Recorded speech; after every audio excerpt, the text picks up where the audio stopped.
to the Cinementalists. Noun, plural. Definition, those whose love for movies runs so deep, they can't help but do a podcast about them. Hosted by Colton Robertson and Joseph George.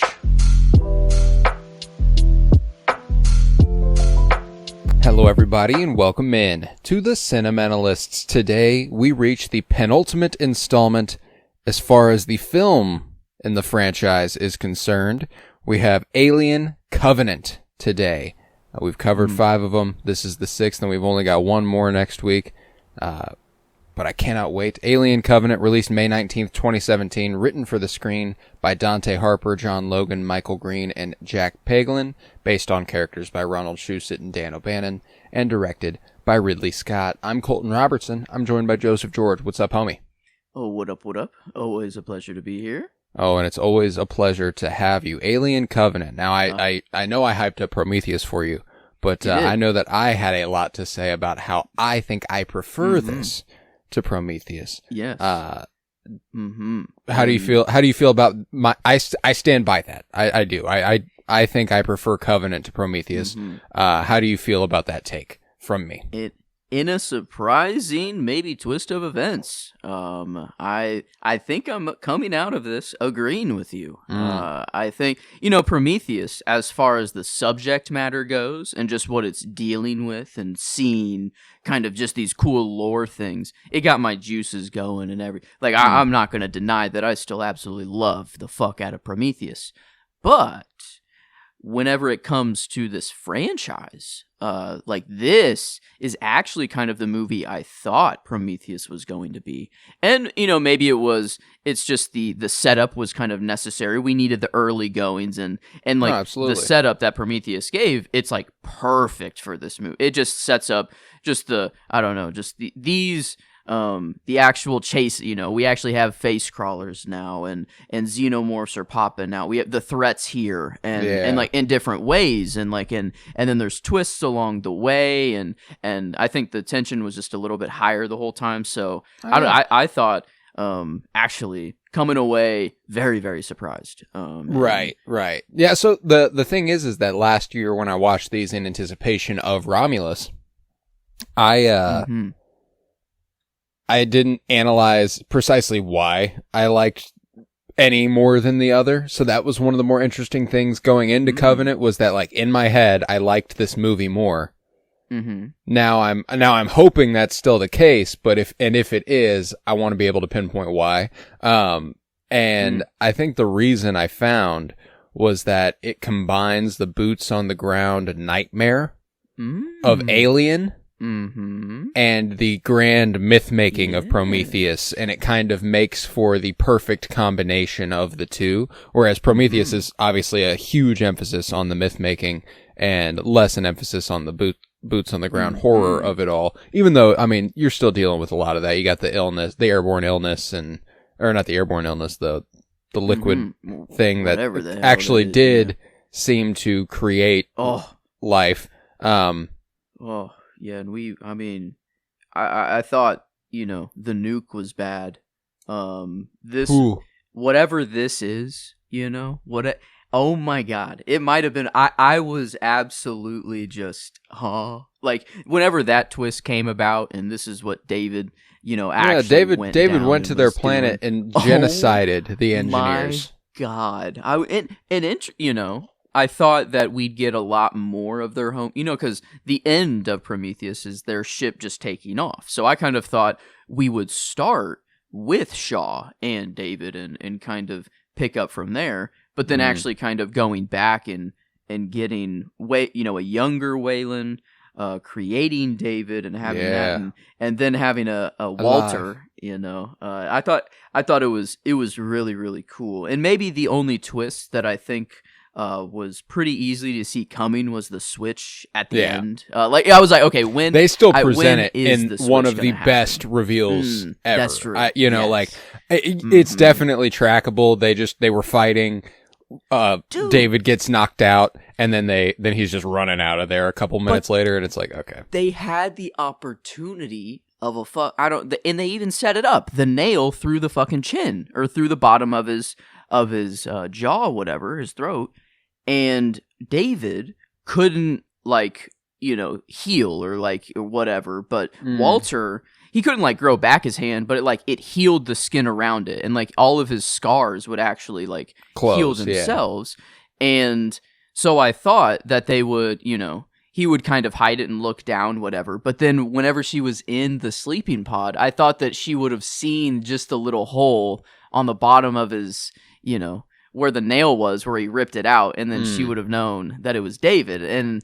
But I don't know. The reveal was still. I think that's the only thing to make it a little bit better. And I thought, for sure, that's why she, the nail was only there to kind of remember her.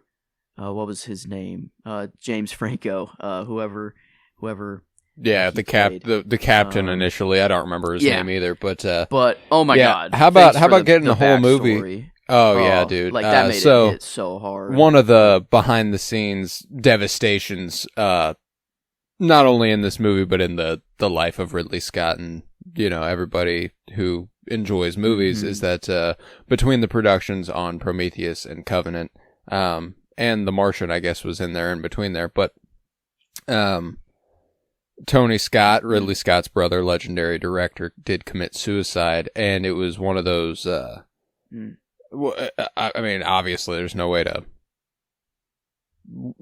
hard to reckon with. So I think that making a movie about reckoning with senseless, sudden, kind of, what was it even for, sort of deaths in this movie really, really hits. And one of the fact that Tony Scott was an avid rock climber, mountain climber, and it's even incorporated into his grave. And then we get that scene, that last moment where she looks at James Franco in the video and is mourning his loss. Oh dude, just fucks me up. It's a devastating one, and it's definitely one of those things where Ridley Scott's been very vulnerable about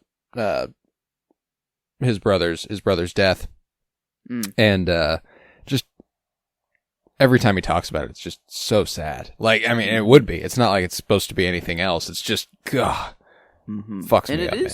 It is I wouldn't wish it obviously on him, and I wish it could be reversed and taken back. But as far as the movie is concerned, I think it legitimately added a heart to the movie, or a deeper feel. This scene.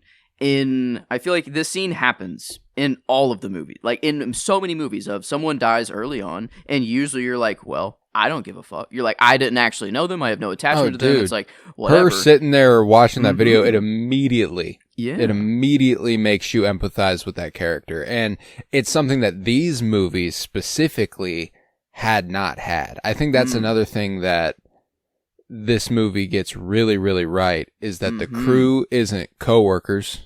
Nope. The crew is literally all husband and wives.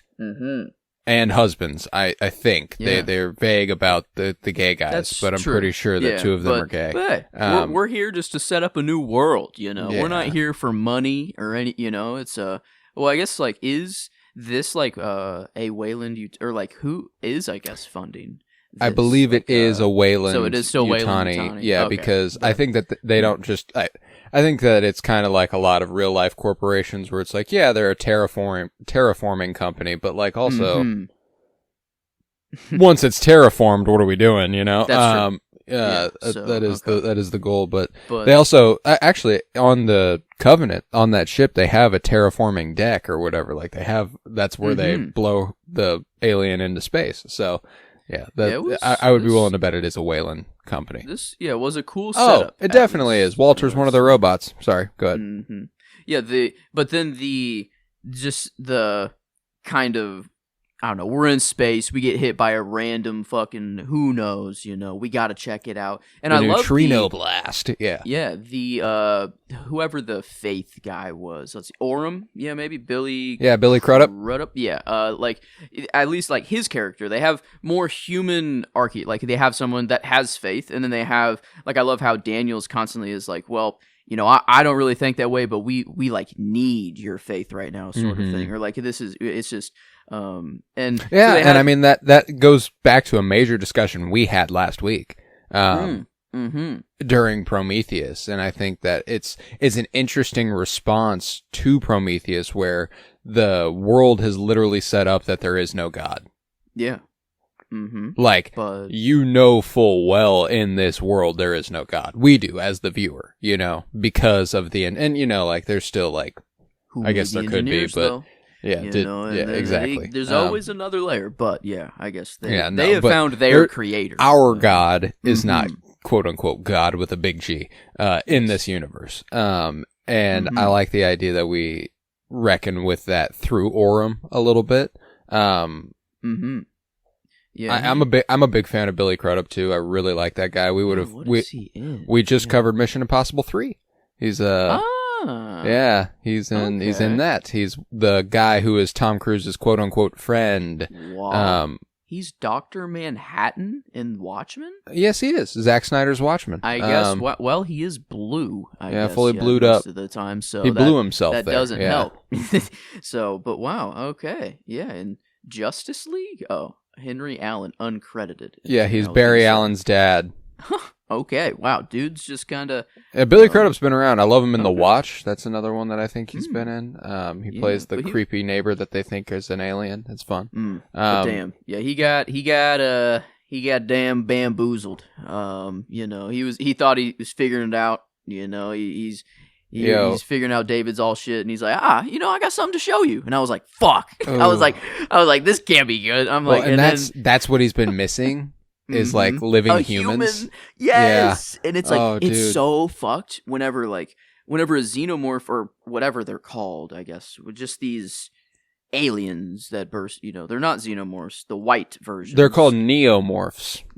Ooh, I like that. Okay, a neomorph. So whenever the neomorphs pop out, they walk up to David and they don't sense like, oh, I can't eat you. I can't put a baby in you. So there's nothing I can do with you. So it's like, it was cool to see it react to him. Mm-hmm. And then Aurum is like, no, that thing is the fucking devil.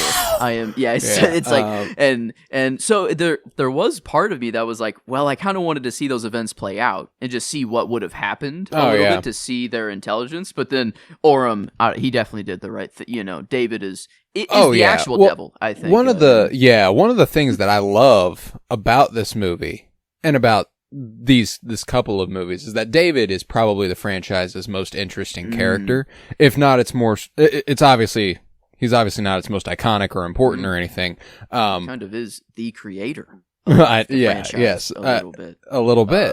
That's why I'm like David. Yeah. David to me is my favorite character of both of these movies. Oh yeah, Michael Fassbender's David is incredibly compelling, and I really wish that we could have gotten that third movie to seal up this vision, but also we leave it in a relatively clear spot. Now the rest of it would kind of be, here's step by step exactly how we got to Alien. But I think we know. We didn't know whatever David and Shaw were going to be up to, and then David's motivations were made pretty clear. In this one, so now watching these two movies with that being known. I was a fan of David actually. I'm like, this guy, he's a little weird, but he's cool. Still kind of like. Don't get me wrong, like I don't agree with him by any means, but like I said, I do think this is one of the most interesting characters in the franchises and in the franchise, and they depict him with such a fair hand that you almost can again we talked about this as it pertained to like Superman when we saw it a couple weeks back where you're like, there's been a lot of villains lately who it's like, oh, quote unquote, maybe they have a point, they definitely depict this one with a little bit of a maybe he has a point sort of thing. I mean, he hates his creator so much that he kills, slaughters, genocides the creators of his creator. Almost as a resentful, you created something imperfect and now I'm punishing you for it.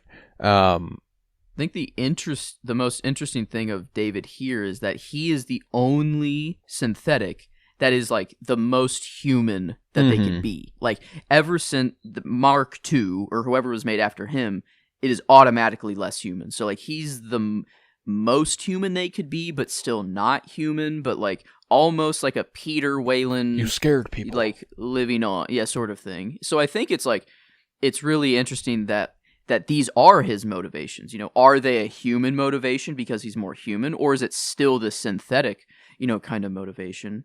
But I think like he realizes, like in that opening scene, whenever young Peter's talking to him, it's immediate. Yeah, he's like, "Oh, I will live. You will die. I will live longer than you.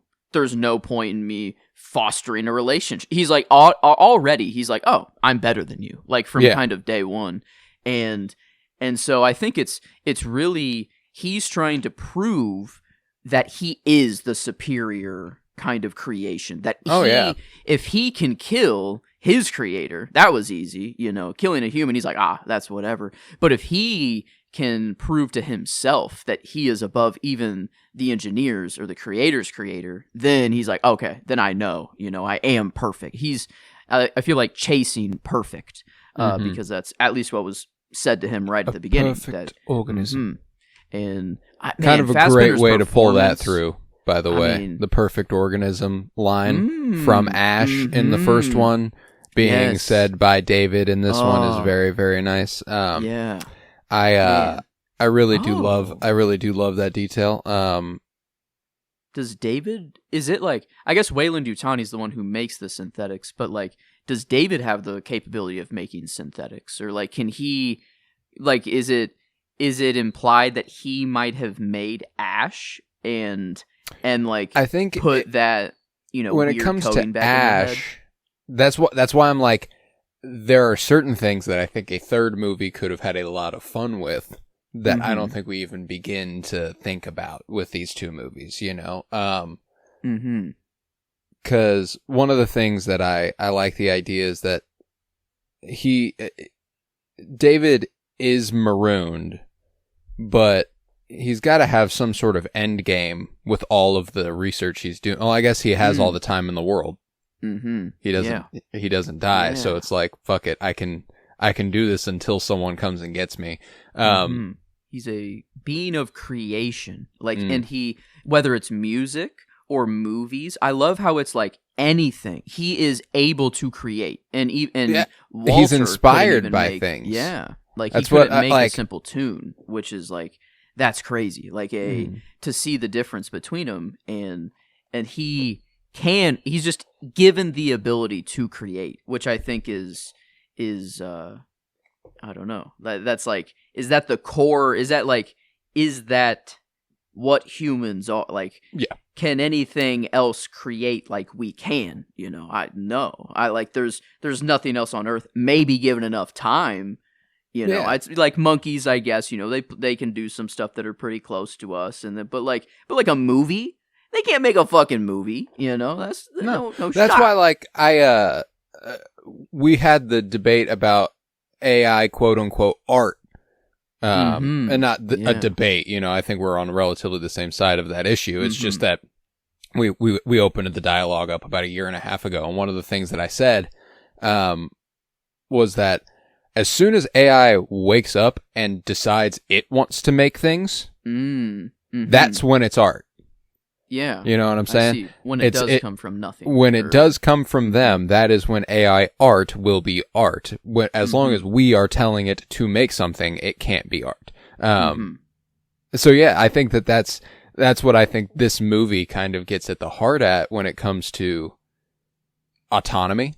Is that as soon as you are able to decide what you want to create, you are free. Yeah.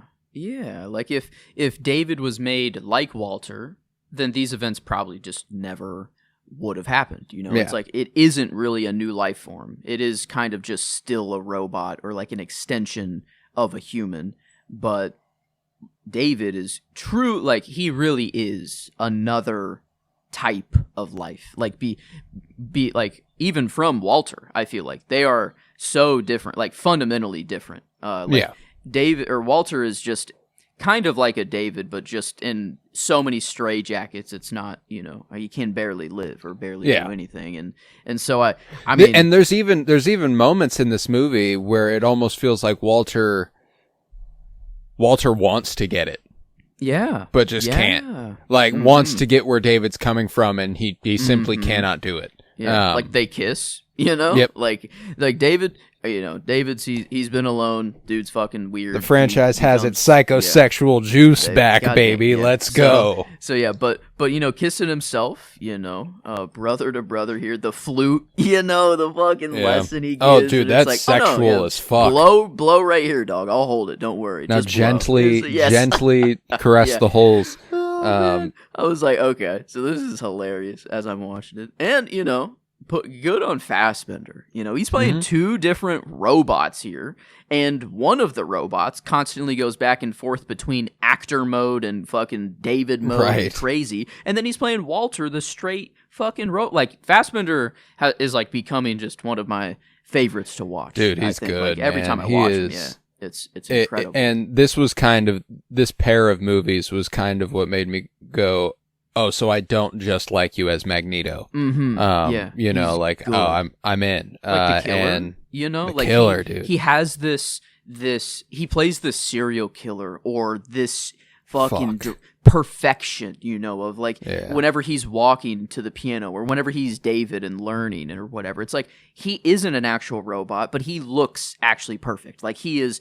I don't know, everything about him. He's moving, like when he hands He's the tea really to him, good at portraying a character with clarity of purpose.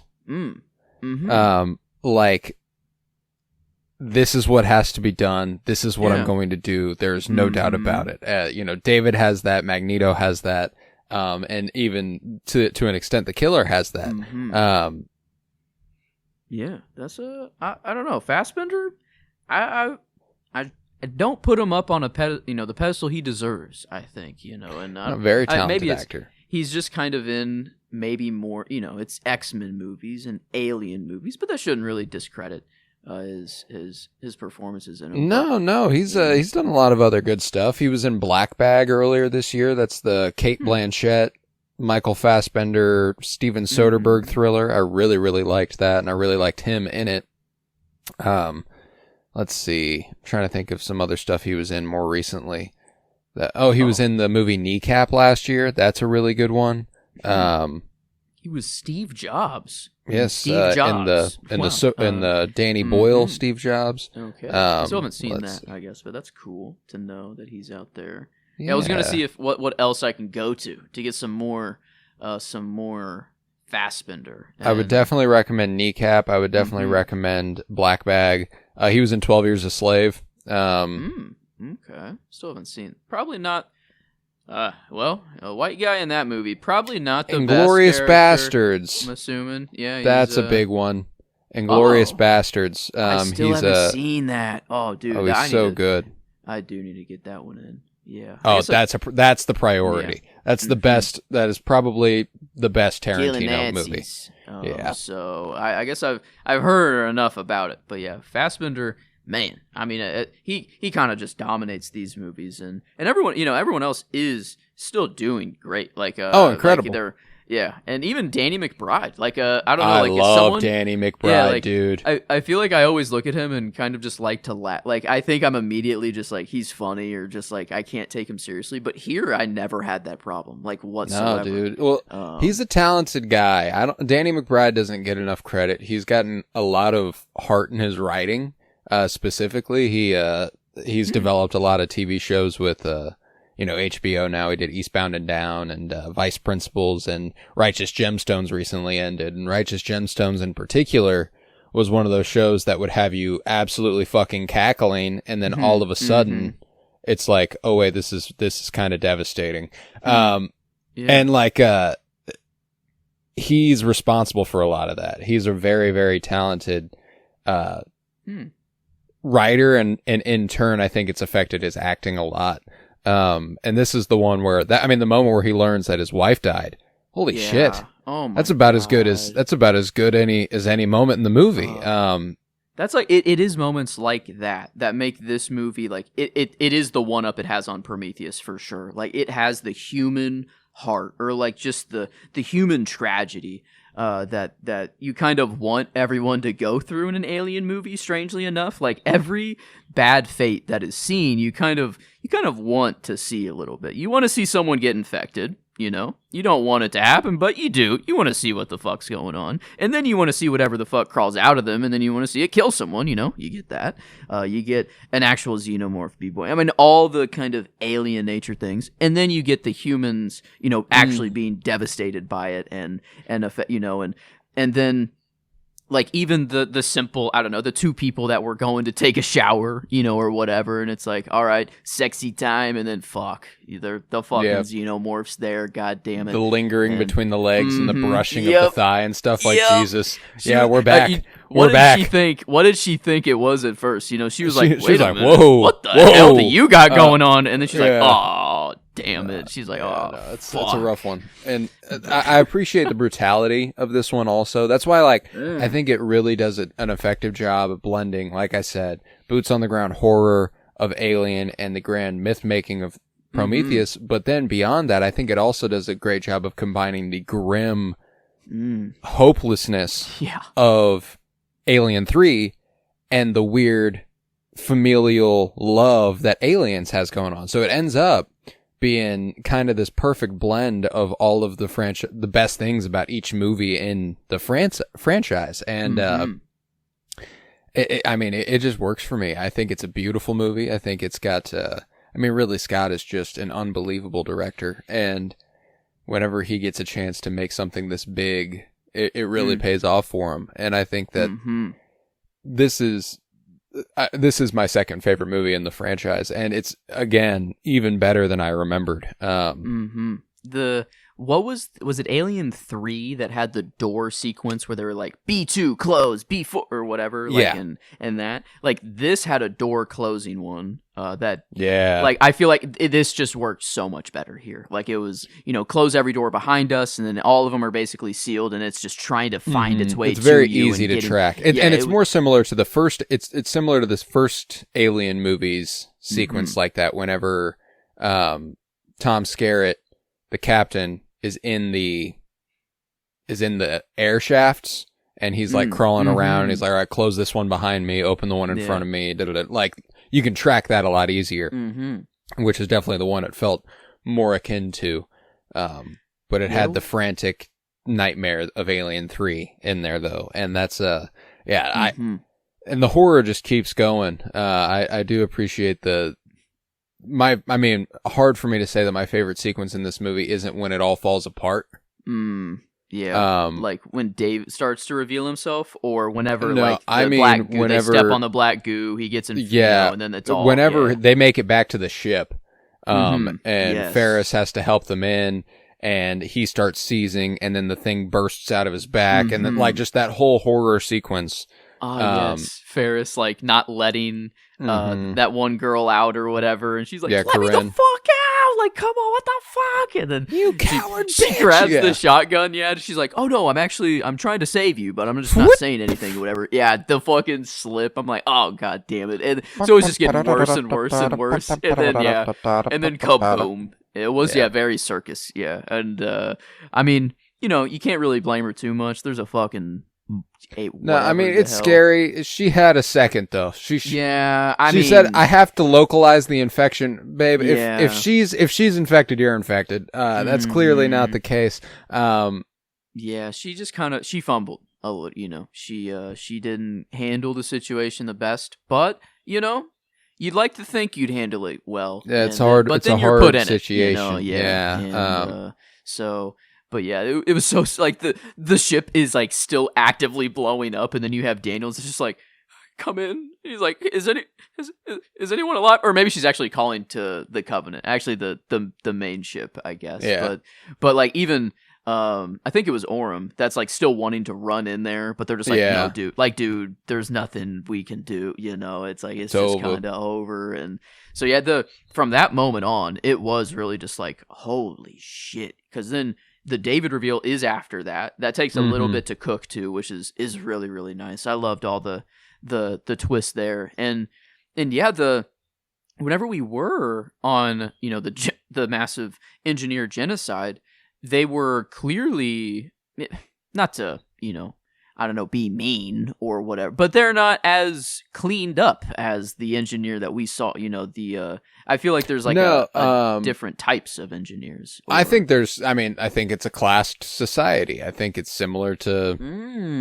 I think it's a society. I don't think it's all they haven't reached pure form. It's not like they're pure utopia. It is just the science. The people that are doing this.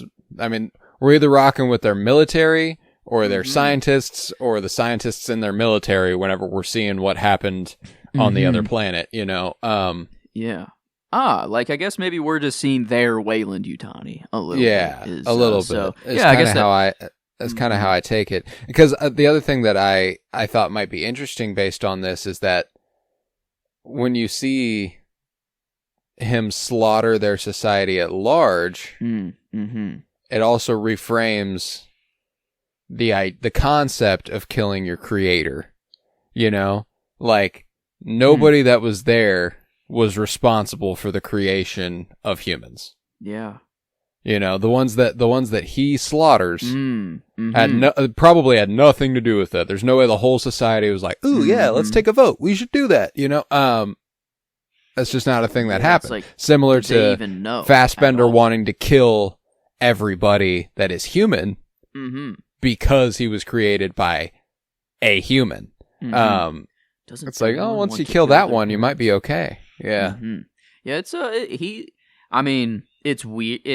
It is this weird balance of, is it this synthetic, want that it is all there, or the human nature of him that's going for this creation so hard. And it's more of, I think, a literal creation. He's taking creation just very literally, and he becomes an amateur zoologist, as he says, and that's just, his lab, holy shit. Those were like engineer babies, or like it looked like they were engineer children, and he was just doing Frankenstein fucking I don't know, experiments down there, and obviously he has face hugger or fetuses, whatever the hell, in his fucking, he's just incubating them, and and he's like, the fact that he genetically engineered the face huggers, which is like, it makes perfect sense. It does. They were this weird whatever, like squid or I don't know, noodle thing, I guess before, but then like whenever the first one comes out, and it's just like instantly suffocates it's just like,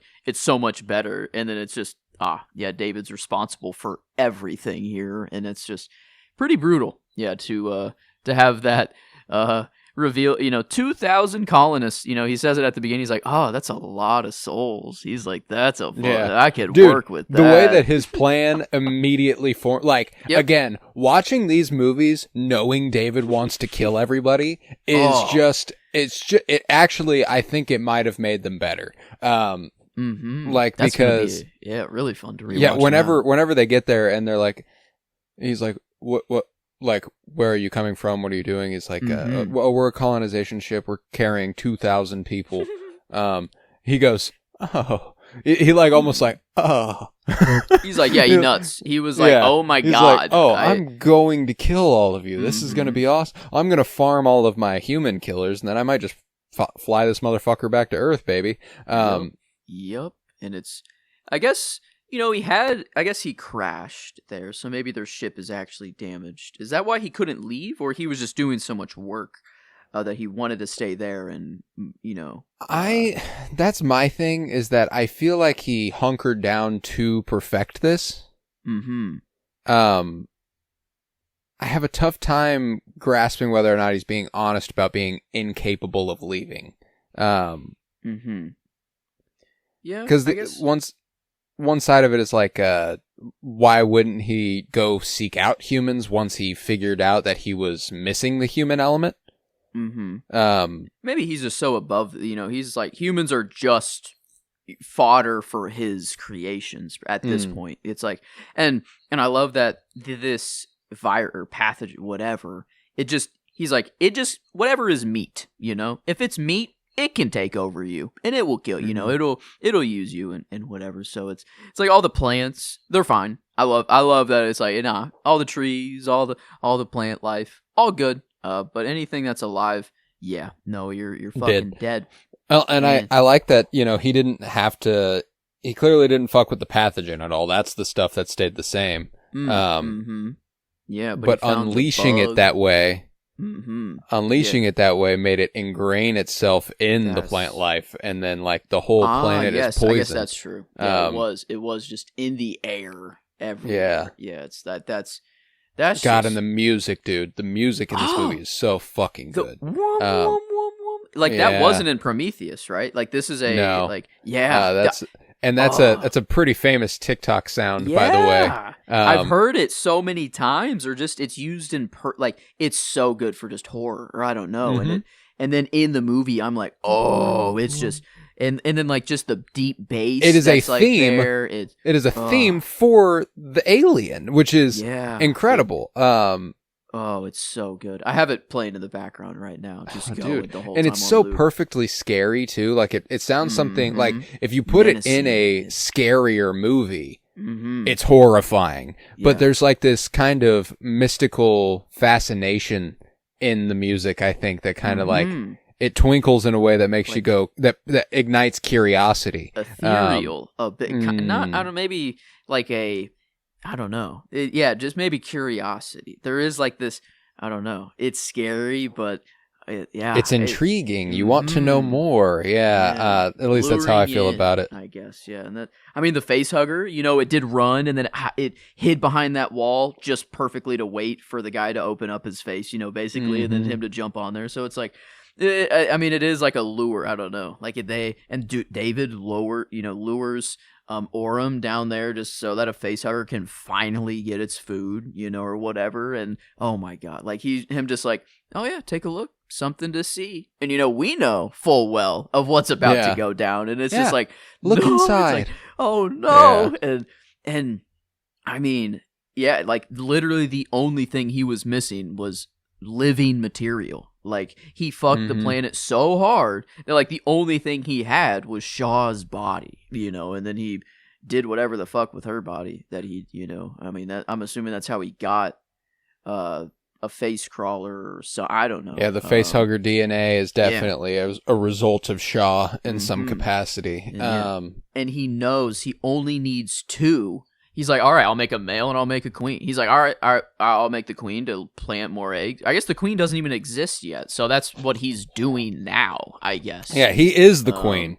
Yeah, which, oh my God. And then now those poor colonists, you know, which is, so like Alien, I guess we have a queen. We have a shit ton of them but it's like, this feels like there should be so many more out there. Like, I mean... we had one queen, you know, and a queen in Aliens and a nest, but that queen created all the other ones that we saw, I guess, and then scientists created the other ones that we saw. So it was like, this makes me feel that there is quite, I don't know, like maybe there are planets that are just absolutely overrun by these There could be. And again, that's why I think a third movie could have illuminated a lot, because I do think everything is going so right for David that I think that a third movie for David probably would have been a little bit of a tragedy for him. Yes, they kill him. They could kill him. We also do have on LV-429, which we find in Alien, we have an engineer ship with an engineer in the pilot seat with a chest bursted. Okay, which means that's right. There are more engineers out there that were doing what they were doing on the planet he got the ship from, just on other planets. I'm assuming, you know, that probably wasn't David? their only. Yeah, was that David actually that sent that ship there and infected that engineer, or that's just their own fault? You know, they went, you know, I guess and crashed, or because the way that I'm thinking about it is like, is there any chance that David seeks to rid the universe of engineers prior to his exploits on humans, and in doing so, maybe there's some sort of, battle between the xenomorphs and the engineers, which results in a vast wiping out of a lot of them. Because I guess what comes out of an engineer is the neomorph or whatever, right? The white thing. Well, so, yeah. That is what came about as a result of their pathogen. Oh yeah, because they created the virus. Yeah, yes, they created the virus. They and whenever, because the engineer at the end of the first one gets face hugged by the giant face hugger. Face hugger. Yeah, whatever that thing was. And then we've never seen what is created. Like, the pathogen just kills engineers. It doesn't do any of that fuck shit. That's I guess in that, this, we do see it at a very lethal dose. I feel like this isn't just the drop. I mean, they're getting all of it and it's just disintegrating them instantly. But like, that's why I'm wondering the single drop, would it really just be a slow, long death if given to them? Because we still haven't seen that happen, I feel like. And the only time we have is whenever the guy, whoever got infected, stepped on the spore, it went into him, and then it didn't kill, it birthed the fucking whatever. So I feel like I think that this isn't just a lethal, it doesn't kill you. It is all creation, no matter what. Like, if it doesn't kill you, then it will create. But well, I think that's what that's kind of what David says, is like, it killed most of them, but like that there was something born as a result of, but maybe that's while he's lying to because it did birth the spores and the stuff that is out there on the planet that didn't exist before. And he comes, I mean, I saw the Dune inspiration here of the fucking Harkonnens and even his he looks like fucking Lisa Nagaib when he comes out with the flare gun, with the hood up, and he's like, follow me, and I'm just like, all right, Lisa, let's fucking go. But yeah, he so that was pretty. So he knows, like, I feel like those have been around, and he knows exactly how to counter them and whatever. So like, I feel like there was a bunch of those fuckers running around that the initial blast, if you were in the, kind of like a nuke, where if you're in the star radius, you just get disintegrated, you're done, there's nothing left. But if you're so far out, you don't hit that lethal dose, then it births more, and then it just keeps going out, and it's like because he was studying, he had those things, the neomorphs on his table. That was some of the stuff he experimented on.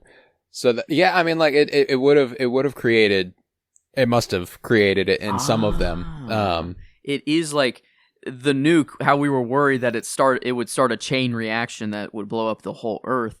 But it's like, this actually does. It's like, no matter where you set it off, it's like, yeah, the initial blast radius, they will be dead, whatever. But then the virus will just, from that circle, just slowly spread and just slowly kill everything in its path, making more of its own and killing more as it goes. So it's like, I mean, once you set this off on a planet, I mean, it is just kind of, there's nothing you can do. I feel like it is the whole planet. That's why he was so alone.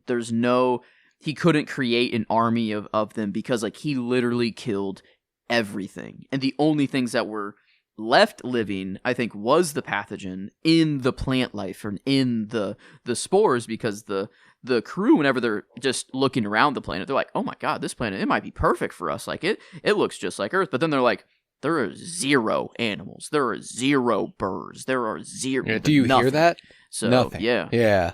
And so I think, like, this event, he killed the entire planet in one fell swoop. And maybe that was his goal, or maybe he actually wanted some to still do crazy experiments with. But yeah, once you're left with only neomorphs, like, is there anything you can do? You need a different life form for it to he needs host. humans. Yeah, you need the host in order to figure it out. And obviously, he was able to figure out the facehugger stuff on his own. But that's true. Yeah, I guess he did just fully Yeah, like he became an engineer a little bit. I don't know, I guess, how that works, if it is how that all works to get a face hugger in that embryo, and I don't know, and have it just like that, like preserved like that. It didn't seem that he really had I don't know, like the capabilities to do that, or like it feels like that's what the colony ship or like all their, well, I guess he did have an engineer ship, and that is all they did, is engineer DNA and stuff. But yeah, that's why I'm like, I also don't like thinking about how long Elizabeth might have been alive. She I guess there's an extended version that I looked up where she's in it. There's scenes with them too.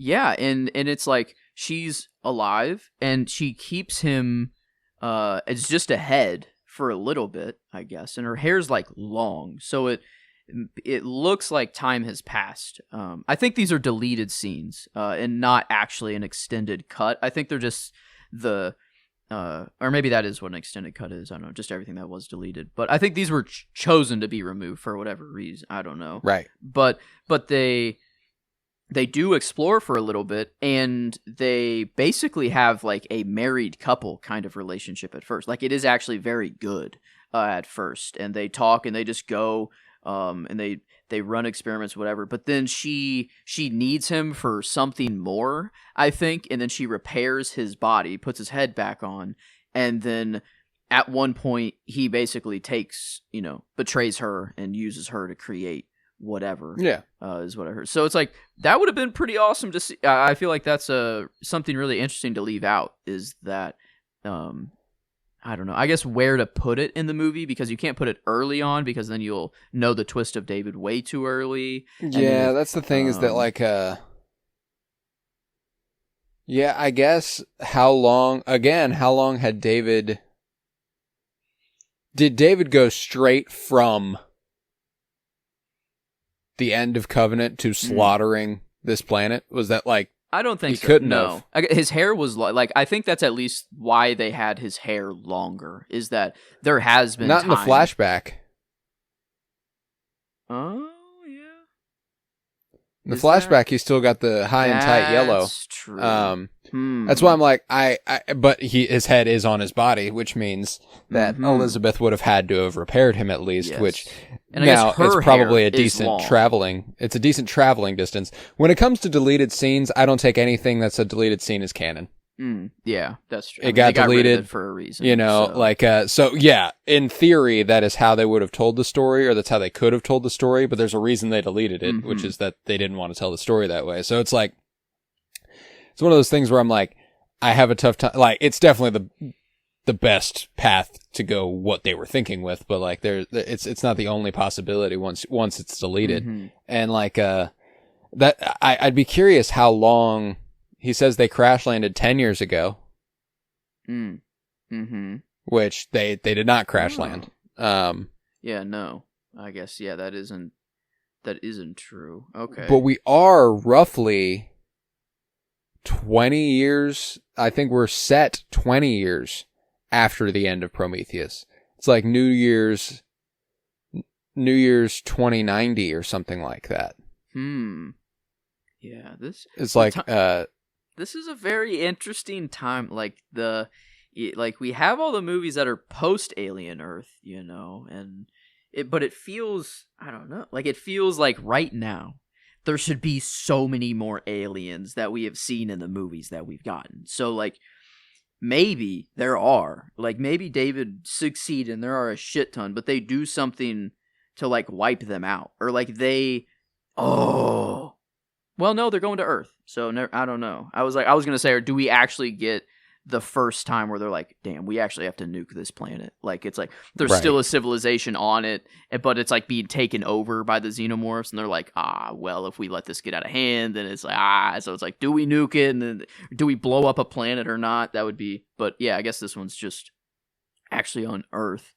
But that's probably where David would be where, like, what, I don't feel like, I don't know. Does he go to? Are there other engineer maybe there's more planets of the engineer species they're way more spread out. I don't know. Well, I mean, like you certainly get the impression that they're well traveled. They're not restricted to their one home world the way that we are. So and I mean, like in this world we aren't even. So it's just one of those things where it's I expect that the engineers, God made us in his image, supposedly. So like, I think that there's, at least in their society. So I do think that there is an element to it where I do believe that there are more engineers out there than the ones that we watch get killed and the ones that are already dead.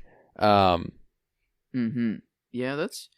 I mean, cause they do see when that ship comes, when David does kill them, they see the ship coming in and they're like, our engineers. Yeah, they welcome it back. home. They're like, they're coming back. And so it feels like it might not be the most common event for them to come back, whatever. But it was, it's at least something that they do. I think this at least. But it's also common enough for them to be able to go, all right, well, everybody go greet them, and then they knew it was turning south pretty fast. The way they came out to the helix or it was just, I mean, it was cool. Like that's the sad part is that it was fucking cool. It's a really awesome sci-fi sequence. But man, was it? I mean, I had my jaw. I was like, like I just couldn't believe that this was the direction that we were going, and David was just going full fucking just Hitler mode, but on an even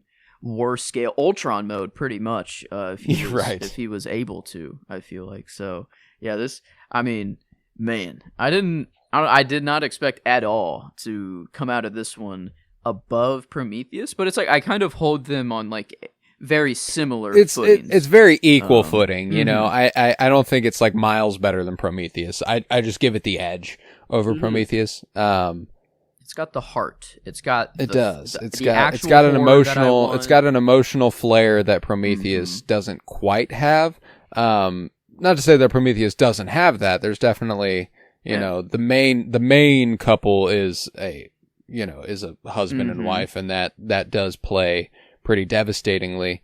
But I feel like it's funny. I actually think I might be hurt more by the beginning of this movie than I am whenever they kill Charlie with the flamethrower in Prometheus, which is kind of wild. It's, you care about everyone's death here, and then before it's kind of like, well, they did say that I'm just here for the fucking money, or I don't know. Fife, Milburn, they were all just kind of like, it was like, damn, yeah.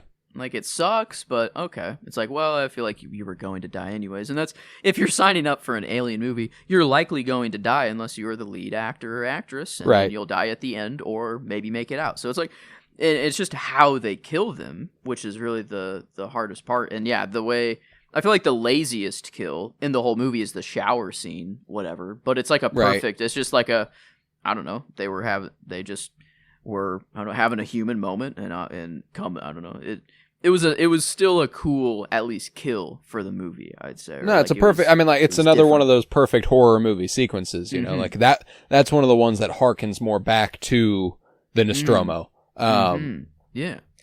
So, it's like, I wish Prometheus kind of had more of the horror scenes that this one had and the kind of thriller aspect. But it was kind of always there, but just in threat. It wasn't really shown, or it was in Prometheus, I guess. And then at the end, it kind of, it did really go down, and there were, but here it's what we're expecting. It's the face huggers. It's I don't know. It's everything. The xenomorph. We're kind of there's with. There's a classic element to it that's like, holy shit.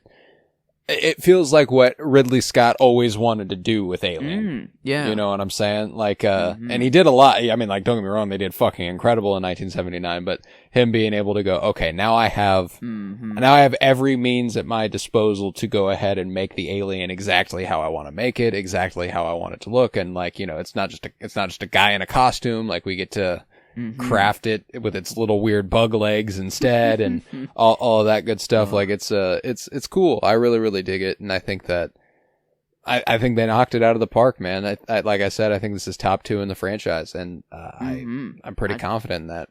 Didn't expect to come away with that, and but yeah, Alien. That's just a classic. I don't think that's gonna be tough to ever beat that. But here, yeah, it is like a 2A, 2B for Prometheus and Covenant. But it's like, if I want to watch Covenant, I kind of have to go Prometheus. Like, this is a perfect just back to back. I'm gonna watch these movies, great like, double feature. Yeah. So, these are 2 that I could just like, Alien 3 Resurrection. They were a fun time. I had more fun with Alien 3 than I thought I would have had. But I mean, I'm probably watching the first 2 or just jumping straight to Prometheus and Covenant, and just kind of watching those. So, but yeah, the rewatch value, I think, for Prometheus and Covenant is so much more than like Aliens, and Alien kind of has quite the rewatch value, I think. Yeah. The original, but these 2, there's just so much more lore. There's so much more, I think, that you can pick up on each time. Like, you had the viewing of knowing David is full well going to kill everyone, and that, like, I will have finally that. And the next time I watch it, so it's like, yeah, it's evolving as I watch them. So it's and I mean, I'm excited that next week we are beginning a new Alien thing. Alien Earth starts next Tuesday, and we'll be covering that over on our show Geek With Me. And I can't wait to see if there are any threads that it decides to pull on from these movies. I would love that. When it comes to timeline, we're between Covenant and Alien. It would make sense for it to fall in that gap. This I like. How David continues, I think, is interesting. And the synthetics that we see. If the synthetics we see are just purely Weyland-Yutani creations, I think that's most likely what it is. Is that they are just Weyland-Yutani, and they have this, sick, twisted goal of money and greed, whatever. So it leads to them, their synthetics also, like Ash being kind of the same way.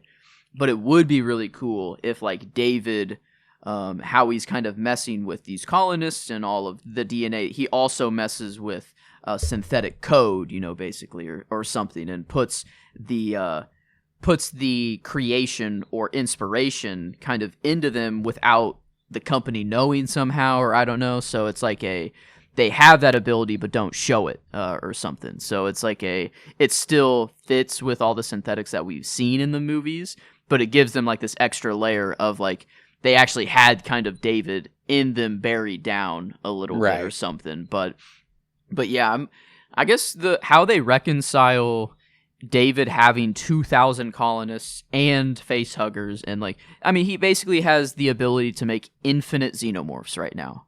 Well, I guess 2,000, because they each just need, is that right? Because once he makes a queen, he has all the facehuggers he needs off one queen. So I guess he has 1,999 xenomorphs that he can make. So it's like, how? Well, and not to mention all the human embryos. Oh, well, I guess, yeah. Is it 2,000 that were all in the Yeah, it's 2,000 people and then plus human embryos. Oh, yeah. I thought the embryos were just a part of that number. Oh, okay. It's 2,000 colonists, and I think they said 1,500 embryos or something like that. Like, it was something crazy. So dude actually has infinite. He can make more humans. Well, I guess that still takes 9 months, but it doesn't matter to him, if he needs one more generation of humans, that's nothing to him. And it's like sad, but like, fuck, if you take like a newborn baby and a face hugger goes on it, does it still birth a xenomorph? Probably, but it's like, fuck, that's like, oh my God. So it's like, how, I don't know. We only see, I feel like we would have seen an ungodly amount of xenomorphs somewhere, and I guess maybe we just haven't gotten to that part of the universe. Like I don't know, we've only seen where they're happening. Well, that's the thing about the xenomorphs also, is that like so once they're born, is David like just distributing them evenly? Yeah. Like they can't travel. That's not part of their skill set. That's true. Yeah, I guess they. But I don't like the engineers having them already on their mural. that part's really like weird, and it's like, did they know that this would eventually lead to the creation of a xenomorph, and it is the perfect being, and it would be that's the weird part that I think is I love that it is vague and that it isn't just hardcore answered, but how do I don't know, they only had neomorphs or whatever, or just the possibility for that. They have never, well, I mean, that's also is they could have just taken a human and made a xeno. I don't know. Like, they could have just abducted a human. I don't know. Or they have our DNA still. Who knows if they could just whip us up in a lab. I don't like. So maybe it was that they already made a xenomorph. But then I don't know. It feels like they had to evolve to get here, though. Like, this is a first with David. It feels like. So I guess if they even touch on that, and we do see maybe just David went down on one planet and just made, like, there is a xenomorph planet or something like that. But I don't, like, what do they do? What do you do even if that is the case? A planet full of xenomorphs? Is there even, they just kill everything that was on it? Yeah. I mean, maybe they evolve and they have their own civilization at that point, but it's like, I don't know. If they're going that deep. Because it's alien Earth, I don't know how much we're going to deal with other planets and everything. Because I guess I haven't really dissected the trailers and everything too much. I haven't really looked into exactly what is popping up, or what, like, the deep alien fans are theorizing about. I'm kind of staying just as blind as I can. I think it's more fun that way. So yeah, I mean, maybe there are actual answers out there of what they're going and dealing with, but I don't know. I'm just kind of along for the ride here. And man, yeah, it's been, Alien 3 and Resurrection, they were a little dipped down, but never, the whole franchise has just been freaking, oh dude, it's so enjoyable. It's so enjoyable. And I mean, yeah, I love it. As far as franchises, sci-fi franchises like Star Wars, yeah, it's kind of, it's my childhood. Yeah, I mean, it has to be, but that's it. Anything can beat Star Wars. But yeah, it's Alien is too, like, like Matrix is like, I think it beats the Matrix, which is like, holy fuck. It does for me. It does for me, and it's just because, I mean, I'd be willing to say that I like Prometheus, Covenant, maybe even Aliens more than I like any of the 3 Matrix sequels, and I would personally give Alien the edge to the Matrix. So that's just on a personal note. But I mean, I guess it kind of does beat every movie. Yeah, it would be Alien and Matrix 1, 2, and very, very close 1, 2. Don't get me wrong; it's not like it's not by miles or anything. But then I would put 3 whole Alien movies above 3 whole Matrix movies. Just the first 3 Alien movies. Just those 3. Alien 1 and 2 still bangers. But there's 4 Matrix movies. Okay, that's true. So you would have to include Prometheus, I guess. I would have to include Resurrection. Fair. Oh, okay. So no, it's not Prometheus then. Okay, so maybe that is still, they're a little more equal there, I'd say, or maybe it's a little closer.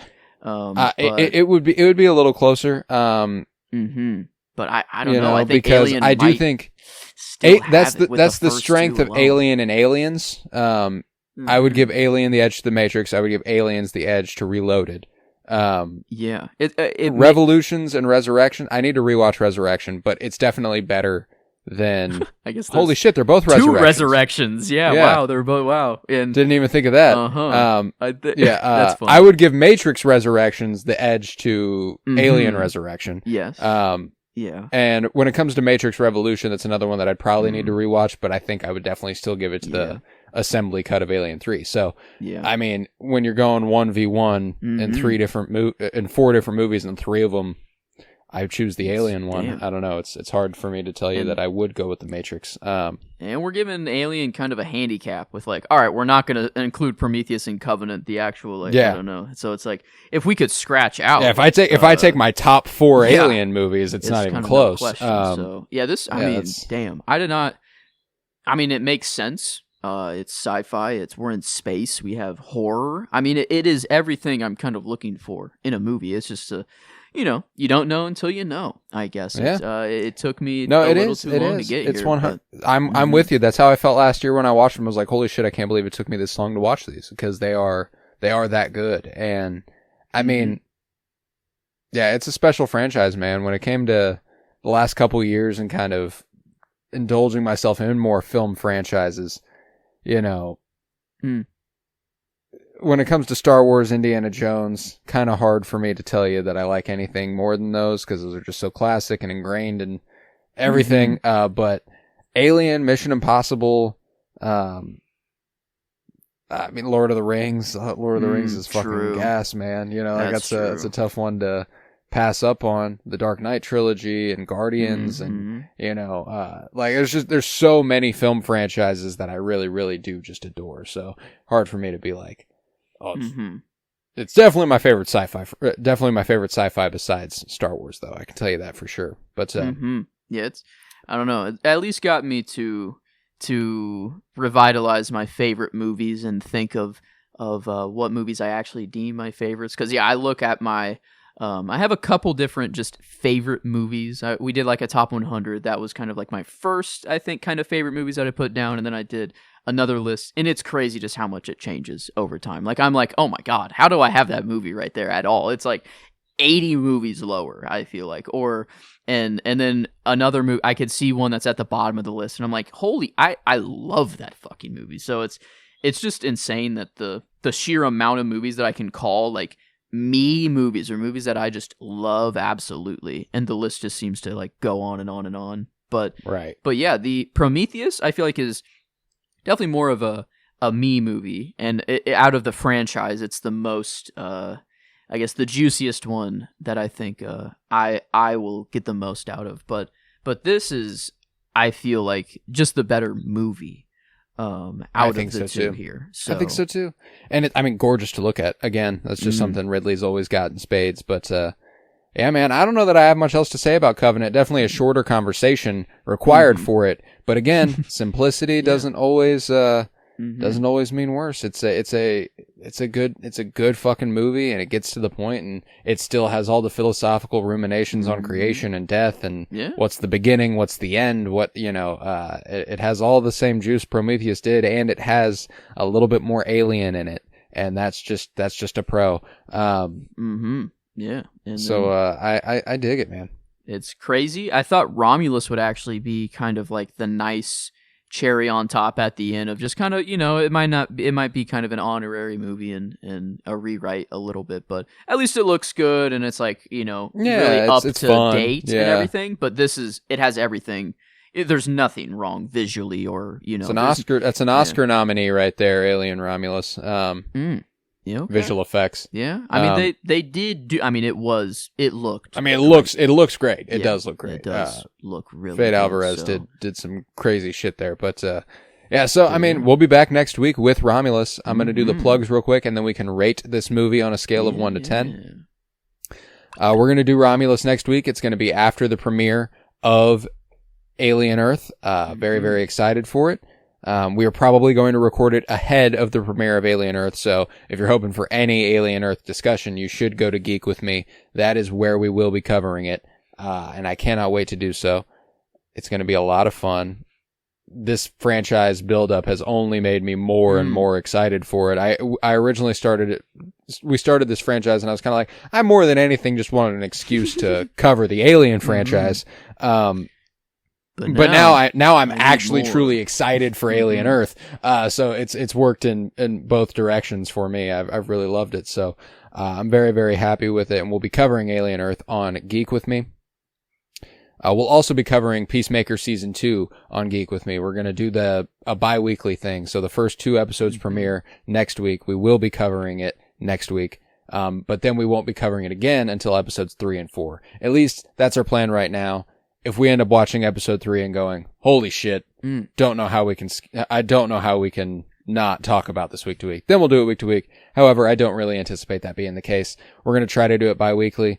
Alien Earth 1 week, Peacemaker the next, and so on and so forth until both the shows are done. And I can't wait for that. It's going to be a lot of fun. But, so that's Geek With Me. We've also got Fire Pod With Me, a Twin Peaks podcast, friendly to the first-time viewer and the rewatcher alike. I'm the rewatcher, Joe's the first-time viewer, and we're just trying to figure out the mystery. Everything going on. I let Joe run wild with his theories, and if you're here, if you're listening to the Alien episodes, you know that those can get a little wild.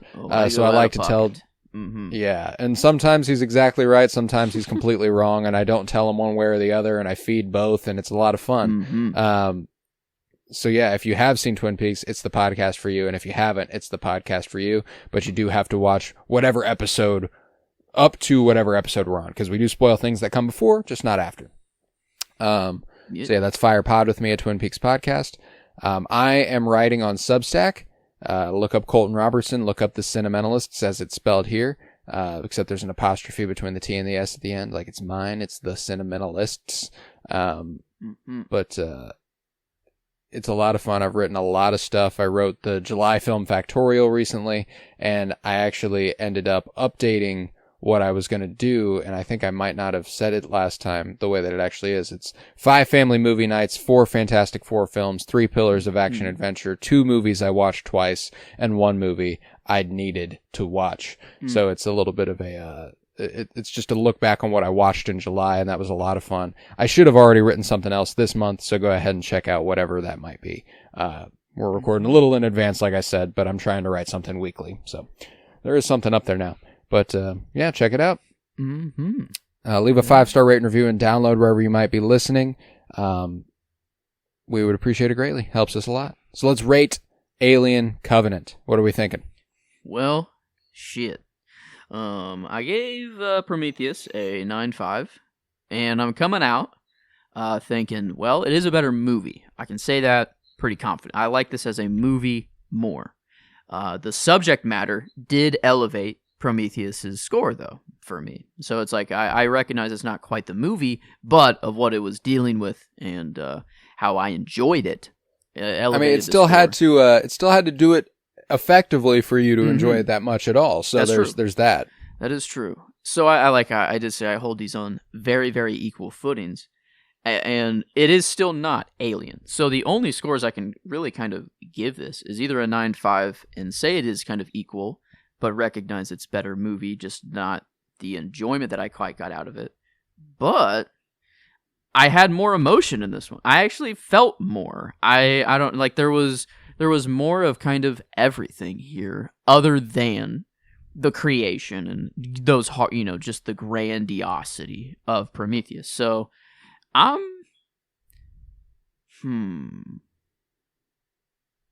would. This is tough. I would say, I think I just have to kind of put it on that same level because they are both the same distance away from Alien, if that makes sense, I think. And this keeps them for me like that true 2A, 2B, and puts Alien on that different pedestal. Like if I were to give it the 9.75, we're getting into the weeds here, I guess, but it would be, I would have a clear 1, 2, 3, and I don't. I don't know where I really put Prometheus or Covenant, so I think... Yeah, I'm in a similar spot, because not only do I hold these two in similar regard, I don't hold Aliens too far below them either. Yeah, and that's a 9. I guess we both gave that one a 9. We both gave that one a 9, which is where I'm like... When we're talking about these, I'm looking at an 8, 9, 9, 9, 1 situation. You know, like they're all right there, and I would incrementally increase each of them. But in the spirit of reflecting our feelings about it accurately, I'm going to give Covenant a 9.25. Yes, and so it does get that boost a little bit above Prometheus. I like that. That is perfect, because then we have kind of a clear 1, 2, 3 for us. You know, it would be a 9.4, I guess, or a 9.38 for the actual average of it. And I do like that it is just barely above Prometheus. I guess, yeah, Alien was a 9 flat, or Aliens, sorry. But no, I think this shakes out really, really well. And surprising that I actually came out of a higher score on this one than you. Yeah, but I can't believe it. Yeah, I think a little. I mean, I loved Prometheus a whole lot. So it was like that, and then I'm like, oh shit. Well, this one is very comparable. So it's like, yeah, I don't. Yeah, it's one of those things where we are incredibly loving critics. So yes. The numbers. You know, whenever we get to a point wherever I'm like, frankly, I wish I hadn't put Aliens so high. Yeah, a little bit. That's where I'm at now in retrospect. I kind of wish we would have given that an 8.75 or probably 8.75. Because I don't feel like either of these are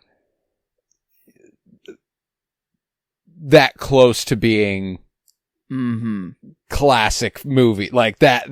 Like I don't know how to put it, because I do enjoy them thoroughly. So it's one of those things where I'm like, for me, they are 9 out of 10. They are right there. They're right about that. So like that's how I feel about it. But it's just weird whenever all of them are so close, and then whenever you open it up to everything we've covered, like what other 93% movies are there? And it's like, are we really going to compare Alien Covenant to certain other movies? And it's like, well, yeah, that's how I feel about it. Yeah. Like, so it's just like, I don't know. How do you do that? It's just hard. It's just part of it. So one of the things that I do really want to do, and I think I might pull the trigger in between this project and the next project, which we will be announcing next week.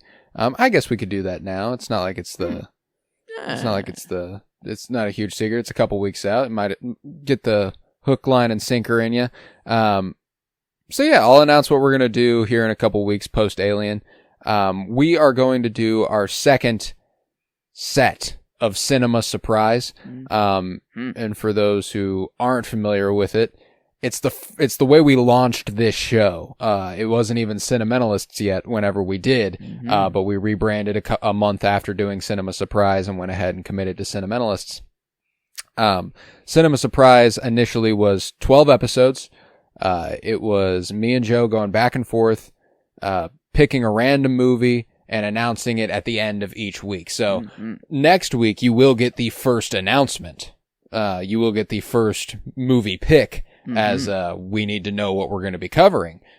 So that there will be that. But yeah, so there are no rules. You know, it's completely random. I believe the only rule we're implementing this time is that there is once you pick a film from a given decade. So if I can't remember who we settled on going first, me or Joe, either one of us, if one of us picks a movie from the 90s, for the rest of the season, we cannot pick a movie from the 90s. And the same goes for every movie after that, every decade after that. So, yes, it's going to be a lot of fun. We will get the variety and we will get variety. We'll get timely variety. And, you know, the general spirit of it, when it came to season 1, we tried to avoid overlapping directors. We tried our best to avoid overlapping actors. You know, like we tried our best to avoid overlapping genres. So like, it's not like those are hard set rules, but they are kind of part of the motivation of the spirit of Cinema Surprise, that variety. It's a lot of fun.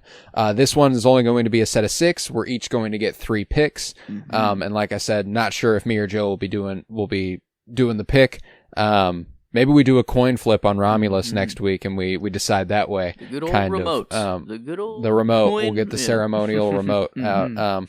So yeah, we'll have that to look forward to. We'll decide on the air next week who is going to do. So come ready with a pick. Ooh, that's more fun, because you will have to announce. Yes. Okay, I like that. So there is that, but yeah, and then if they're from the same decade, you can kind of go, oh, that's what I was going to pick. I was going to pick this. So that there could be that as well. But regardless, it's going to be a lot of fun. I look forward to revisiting Cinema Surprise.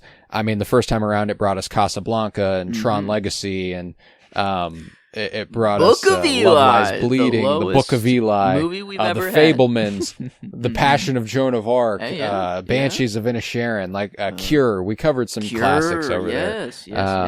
Okay. La Chimera. It was Arrival. We had a lot of fun. So it's going to be a shorter season, half the length, because it'll feed right into October, where we start doing some horror movies. But Cinema Surprise is coming back for its second season here before long. So I'm very, very excited. And I believe with that, we can probably go ahead and conclude this episode of The Cinementalists. I was Colton Robertson, and I was joined by Joseph George. Thank you very much, homie. Oh, thank you for having me. It's always a pleasure to be here, homie. Oh, and it is always a pleasure to have you, homie. And remember, it's your choice now, brother. Them or me. Serve in heaven or reign in hell.